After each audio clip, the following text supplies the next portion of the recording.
और मेरे बाबा के भक्तों, आप लोग कैसे हैं? उम्मीद करती हूँ बढ़िया, फर्स्ट क्लास मज़े से होंगे, एंजॉय कर रहे होंगे। और अब देखिए, दशहरे का पर्व हो चुका है ख़त्म और सबके घर में दिवाली की तैयारियां शुरू हो गई हैं। और सबको पता है दिवाली क्यों मनाई जाती है, क्योंकि इस दिन भगवान राम 14 वर्ष का वनवास कंप्लीट करके, ख़त्म करके अयोध्या वापस आए थे और वहाँ के लोगों ने उनका बहुत उत्साह के साथ स्वागत किया था और दिए जलाए थे, दीप जलाए थे।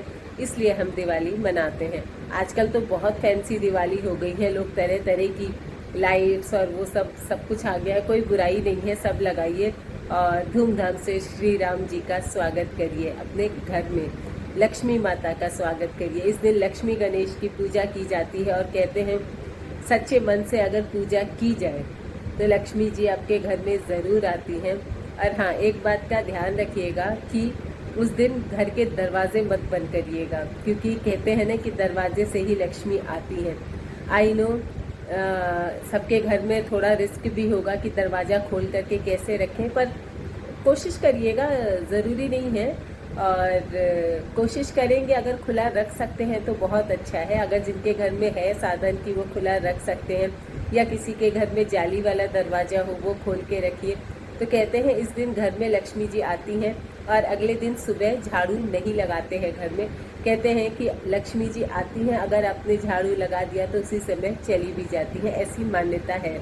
तो मैं तो ये चीज़ करती हूँ। आप में से जो लोग करते हैं मुझे ज़रूर बताइएगा, और किसके घर में क्या क्या रिचुअल्स होते हैं दिवाली पर, अगर पॉसिबल हो तो ज़रूर बताइएगा। और एक बहुत अच्छी बात है जो माता कुंती जी ने कही थी, ये थोड़ा दिवाली से हट कर के ये महाभारत काल की बात है, कि उन्होंने भगवान से कहा कि भगवान मुझे 2 वरदान दो, और वरदान ऐसे कि कोई कभी किसी से नहीं मांगेगा। मतलब भगवान से हम ये चीज़ तो कभी नहीं मांगेंगे जो कुंती माँ ने मांगी थी। तो कुंती माँ ने पहला जो वरदान मांगा था वो ये मांगा था कि भगवान मुझे देना तो सिर्फ दुख देना। अब ये बहुत बड़ी बात है, भगवान से हम मांगते हैं तो हम सुख, संपत्ति, वैभव ये सब मांगते हैं, लेकिन माता कुंती ने कहा कि भगवान अगर मुझे देना तो मुझे सिर्फ दुख देना, क्योंकि आप दुख दोगे तो ही तो मैं आपको याद करूँगी। सोचिए, भगवान को याद करने के लिए भगवान से दुख मांग रही हैं हम। आप कभी मांगेंगे नहीं, हमको तो सुख, संपत्ति, वैभव चाहिए। तो देखिए, भगवान के जो भक्त होते हैं ना, वो उनके करीब रहने के लिए कुछ भी कर सकते हैं, किसी भी हद तक जा सकते हैं। जैसा कुंती माँ ने भगवान से कहा कि मुझे दुख देना ताकि मैं आपकी शरण में हमेशा रहूं। हो सकता है जब आदमी के पास सुख आता है तो भगवान को भूल जाते हैं, इसलिए भगवान श्री कृष्ण जब पांडव लोग सुखी हो गए, युद्ध कुरुक्षेत्र का खत्म हो चुका, तो वहाँ से चले गए, सिर्फ इसलिए कि जब इंसान के पास सुख होता है तो भगवान वहाँ से चले जाते हैं। और क्योंकि हम भगवान को भूलने लगते हैं, और ये होता है, ये सबके साथ होता है, क्योंकि हम इतने बिजी हो जाते हैं अपना बिजनेस बढ़ाने में, अपना व्यापार बढ़ाने में, कि भगवान की सुध नहीं रहती हमें। तो इसीलिए भगवान श्री कृष्ण पांडव के पास से चले गए थे कि तुम मुझे भूलो, इससे पहले मैं ही यहाँ से चला जाता हूँ। और कुंती ने जो दूसरा वरदान मांगा, उन्होंने कहा भगवान मेरी बच्चों से आसक्ति खत्म कर दो।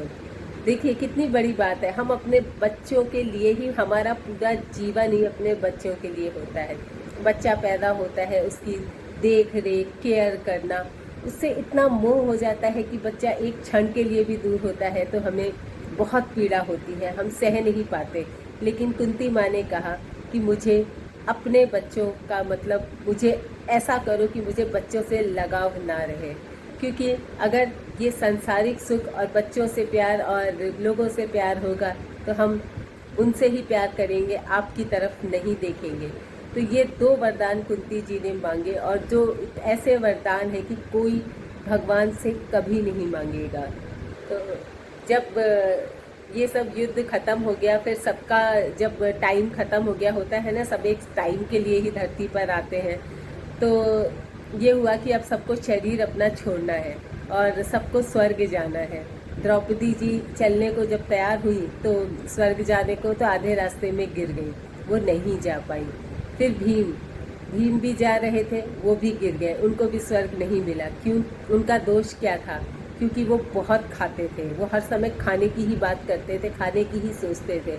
तो जो पूजा होती है, जो निष्ठा होती है, वो ये नहीं कि ठूस ठूस के खा लो और फिर पूजा करो। इस कारण से भीम को भी स्वर्ग नहीं मिला और द्रौपदी पहले ही गिर गई थी और भीम बहुत खाते थे, इसलिए उनको स्वर्ग नहीं मिला। और द्रौपदी को स्वर्ग इसलिए नहीं मिला क्योंकि वो पांचों पांडवों में भेद करती थी, वो सबसे इक्वली प्यार नहीं करती थी, अर्जुन से ज़्यादा प्यार करती थी। इस कारण से द्रौपदी जी को भी स्वर्ग नहीं मिला। और नकुल जो थे, उनको अपनी सुंदरता का बहुत घमंड था, कहते हैं वो बहुत खूबसूरत थे, तो इसलिए उनको अपनी सुंदरता का घमंड था। जहाँ घमंड होता है वहाँ भगवान कभी नहीं वास करते, चाहे सुंदरता का हो, चाहे धन दौलत का हो, शोहरत का हो, संपत्ति का हो, ओहदे का हो, किसी भी चीज़ का घमंड हो, भगवान वहाँ कभी वास नहीं करते। और स्वर्ग, और अर्जुन को भी स्वर्ग नहीं मिला, उसका मैं आपको बताऊंगी, मैंने अभी बहुत डिटेल में उसकी स्टडी नहीं की है। पर हाँ, सिर्फ स्वर्ग दो लोग गए थे, एक युधिष्ठिर और दूसरा उनका कुत्ता, दो लोग स्वर्ग को प्राप्त हुए।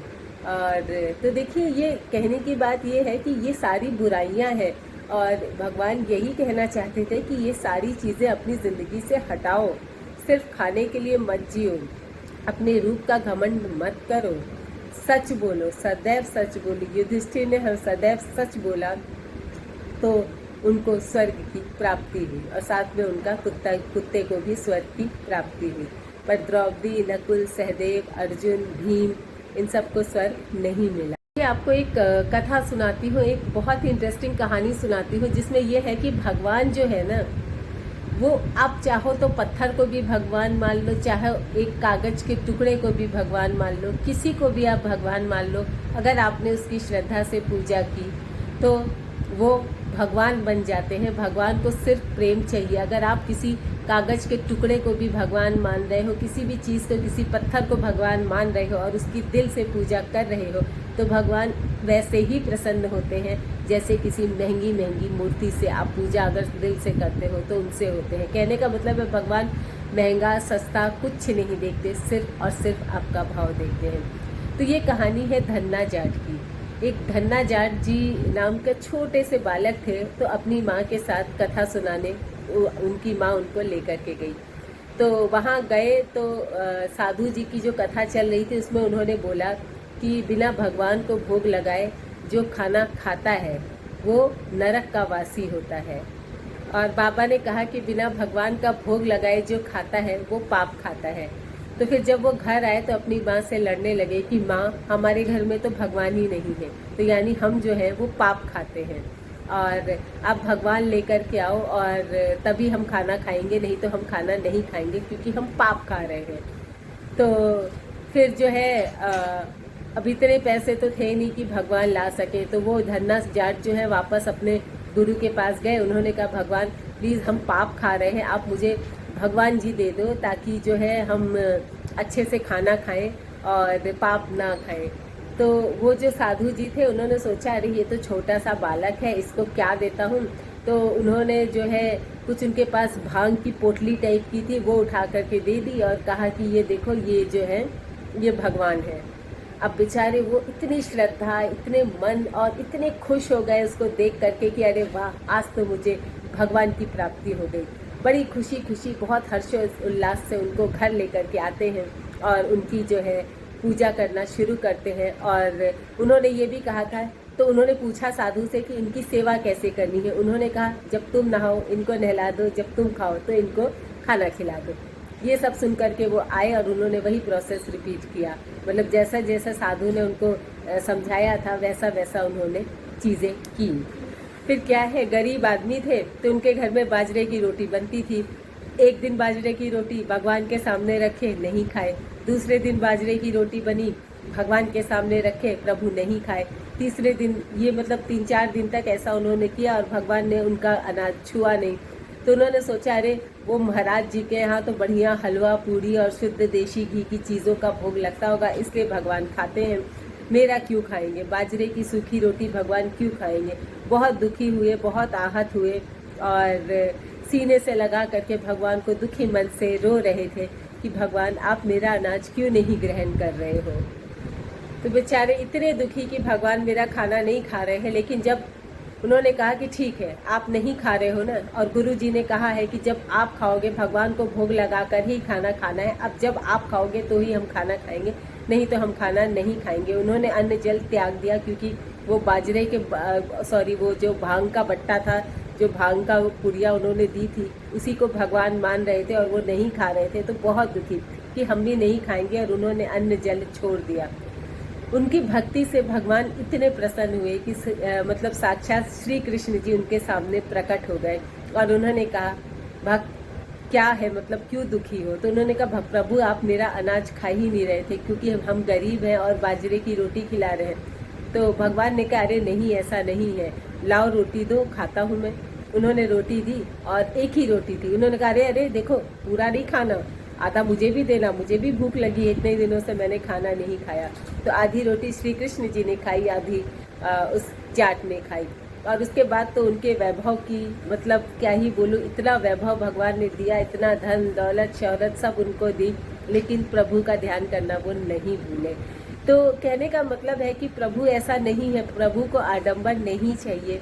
सच्चा दिल, सच्चा मन, साफ मन, यही प्रभु को चाहिए। चाहो तो पत्थर को भी भगवान मान लो, चाहो तो कागज के टुकड़ों को भी भगवान मान लो, पर भक्ति सच्ची होनी चाहिए और भगवान जरूर प्रसन्न होंगे।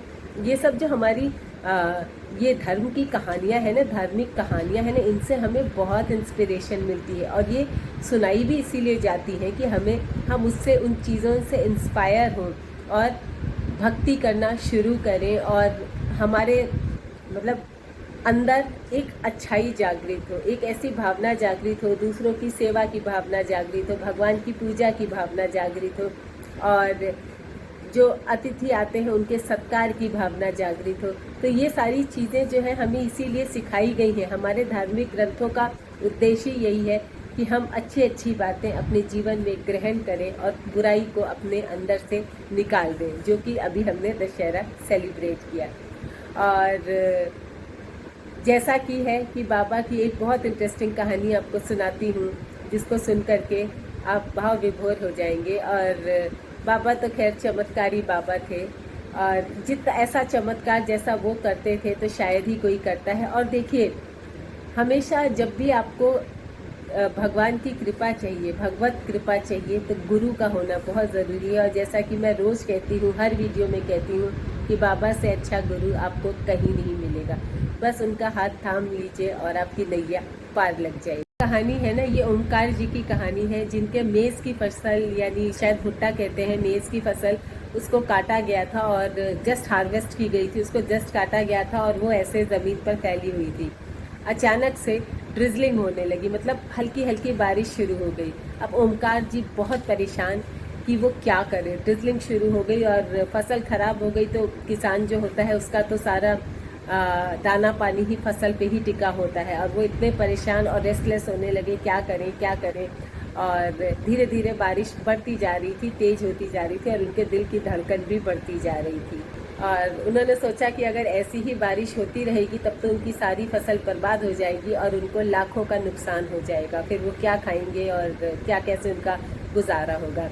और जब भी कोई ऐसा मोमेंट आता था, क्रूशल मोमेंट आता था, जब वो कुछ समझ नहीं पाते थे, तो एक काम करते थे, सिर्फ एक काम करते थे, बाबा को दिल से याद करते थे। उस टाइम पे भी उन्होंने ऐसा ही किया, बाबा को दिल से याद किया। और थोड़ा गुस्सा भी हो गए कि जाओ, गो एंड टेक एवरीथिंग, जाओ सब कुछ ले लो, सब कुछ ख़त्म कर दो, मतलब ये उनके वर्ड्स थे। और याद भी कर रहे थे और थोड़ा गुस्सा भी आ रहा था क्योंकि बारिश नहीं रुक रही थी। तो जब उन्होंने गुस्से में कहा कि जाओ, गो एंड टेक एवरीथिंग, जाओ सब कुछ ले लो, और तब अचानक से क्या हुआ, क्योंकि क्या हो रहा था ना, बारिश बढ़ती जा रही थी और उनका सब्र का बांध टूटता जा रहा था। लेकिन जैसे ही उन्होंने कहा जाओ सब कुछ ले लो, मैंने तुम्हारी तो मतलब दिल से भक्ति की है, जाओ तुम सब कुछ ले लो, उसी समय क्या हुआ कि पूरे हर एरिया में हर जगह बारिश हो रही थी। सिर्फ उतनी जगह जहां उनकी वो मेज़ की फसल रखी हुई थी वहां पे बारिश नहीं हुई, वहां पे बारिश बंद हो गई और वहां पूरा ड्राई हो गया। अब ये क्या है, ये बाबा का इतना बड़ा चमत्कार। मतलब हम सोचते हैं ना कि ये सोचिए, बारिश रोकना किसी के बस की बात नहीं है। अगर वो भगवान ना हो तो उसके बस की बात नहीं है कि चलती हुई, मतलब बारिश होती हुई और बारिश रुक जाए, और वो भी सिर्फ उस पर्टिकुलर जगह पे रुक जाए जहाँ पे उसकी फसल रखी थी। तो ये सब चीज़ें हैं जो विश्वास करने पर मजबूर करती हैं कि बाबा हनुमान जी ही हैं, थे और रहेंगे। मतलब जब तक ये सृष्टि रहेगी तब तक बाबा की पूजा होती रहेगी और आगे भी होती रहेगी। आई होप बाबा की ये कहानी आपको पसंद आई हो। अगर पसंद आई हो तो जय श्री राम मतलब जोर शोर से लिखिए, और भगवान का नाम तो जितना लिखेंगे उतना कम है। और बाबा के पॉसिबल हो तो कैंची धाम होकर के आइए, आपकी पूरी ज़िंदगी बदल जाएगी। मैंने आपको बार बार बोला है, अगर मौका मिले तो ज़रूर जाइए, और नहीं मिल रहा है तो बाबा को कोई भी तस्वीर रख के उसके सामने उनकी पूजा करिए, उनकी विनय चालीसा पढ़िए, हनुमान चालीसा पढ़िए उनके सामने, का नाम लीजिए उनके सामने। बाबा बहुत प्रसन्न हो जाएंगे, ये मेरी गारंटी है। चलिए आज के वीडियो में इतना ही, कल फिर एक नई वीडियो के साथ आपके पास आऊँगी।